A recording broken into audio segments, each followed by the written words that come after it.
Welcome to our next lecture. Today we're going to be talking about interpersonal deception theory. This is a theory that was covered in the last edition of the Griffin book, and they took it out of this current one, but I kept it in because it's a theory that students really liked, and it really got people talking, and a lot of people actually use this theory as their final theory at the end for their project, so we'll stick with it, but you have no reading. All we're going to do is you're going to be responsible for the lecture notes today. Um, Interpersonal deception theory, IDT is what we're going to call it, is really about, remember we're saying that theories are like maps with a certain kind of angle, and the angle that this theory uses, not surprisingly, is that of deception, understanding communication through the lens of deception. And trying to understand, when we look at deception, what does it tell us about communication? And we'll get to that here in a little bit. But just to highlight up front what it is, right? Really, we're going to talk about the strategic nature of communication. So, interpersonal deception theory breaks down deception into different strategies in which people can use for deception, right? The first kind of deceptive category that this theory talks about is what we're going to call falsification. Falsification is the simple act of falsifying information that you pass off as true that is in fact not true. So it's the idea of creating a fiction, something that's completely different. Concealment is the practice of hiding a secret. It's the practice of maybe not mentioning the whole truth, for example.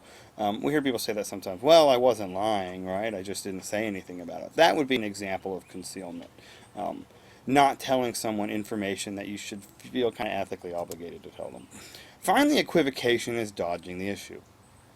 So, if you're ever trying to deceive someone, I'm sure we've all been in this situation of trying to avoid certain topics when you're engaged in conversation with someone, trying to steer the conversation to go this way instead of that way. Equivocation it takes it beyond the idea of concealment and simply not mentioning information, and it takes it another level and actually tries to evade the issue, to get around it. You can think about maybe providing examples of each of these in your journal entry. I think would be a fine journal entry for this.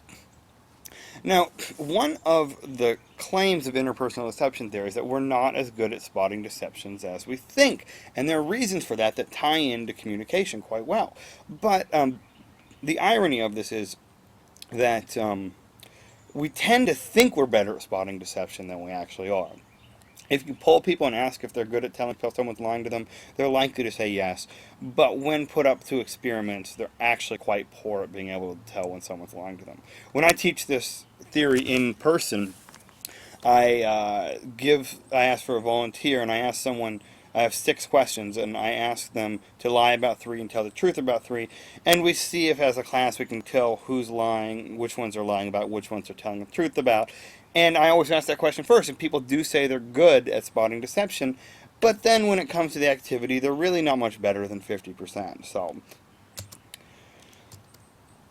now, the thing that interpersonal deception theory gives us about our understanding of communication, like I said, is that idea of strategy, but also the idea of interactivity. Interpersonal deception theory argues that we need to understand communication as interactive. So if you go back to that cybernetic model, you remember when it's like you take a message, you send it to someone else, right, and that's what happens when they send it back. Interpersonal deception theory argues that we really need to think of communication more holistically, right? That it's a constant negotiation between parties, and that people are in the process of adjusting their communication as communication's coming in, and it's not this simple linear process. It's instead maybe a lot of arrows going back and forth. And previous theories that have covered deception have really only focused on either the deceiver or the deceivee, and not about kind of the interaction that happens between the two. And so, one way that this happens in interpersonal deception, or in deception theory, is the way that we tend to adjust. And we'll talk about that a little bit later as well, but we're in the constant process of adjusting our mindset and our behaviors when we're in the process of deceiving someone. Now, strategic deception takes mental effort, right? We said the strategic element of communication is one thing that's emphasized by this theory. We've all been told lies before, right? And we've all been involved in fairly involved lies before as well. that takes a lot of work. Now, what is some of the work you have to do, right? I mean, it's keeping track of what you're saying. It's trying to monitor your own subconscious cues. It's trying to look natural, right? And so we have this tightly polished performance that we're engaged in when we're trying to deceive someone.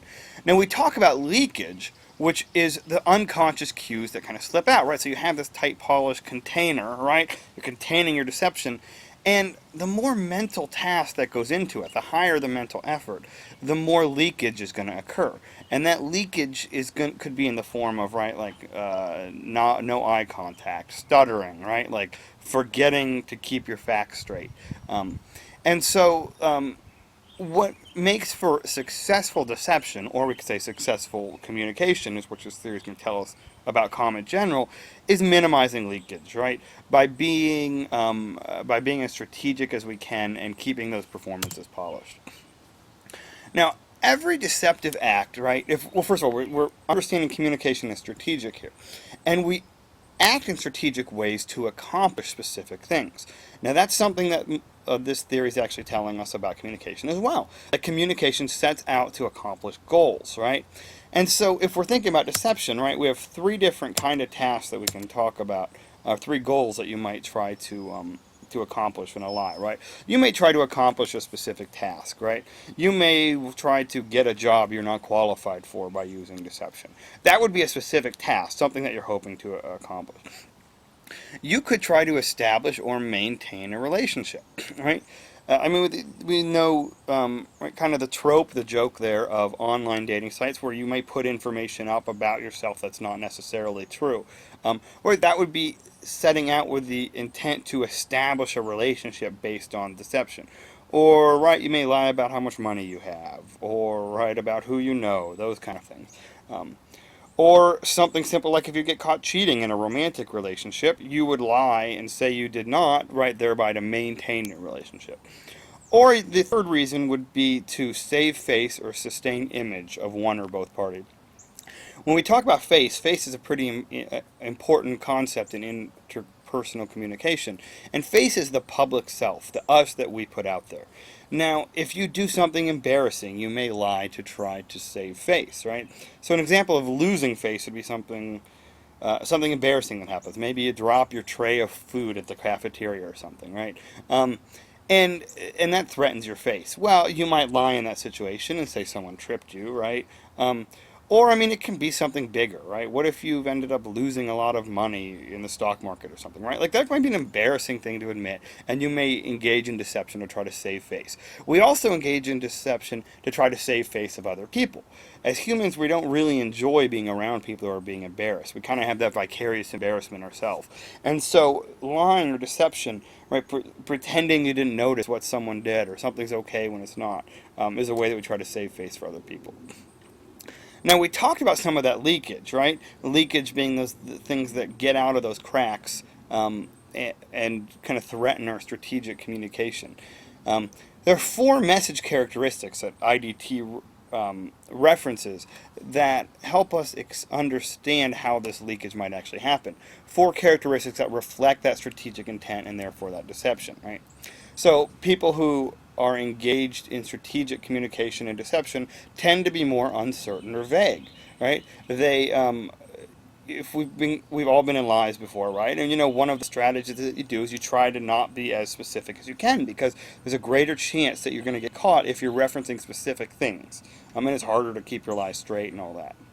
Withdrawal, right? If we're deceiving someone, you tend to try to not be around that person as much as possible. You tend to try to withdraw and remove yourself from that situation, thereby making sure that you have less chance to engage in leakage there.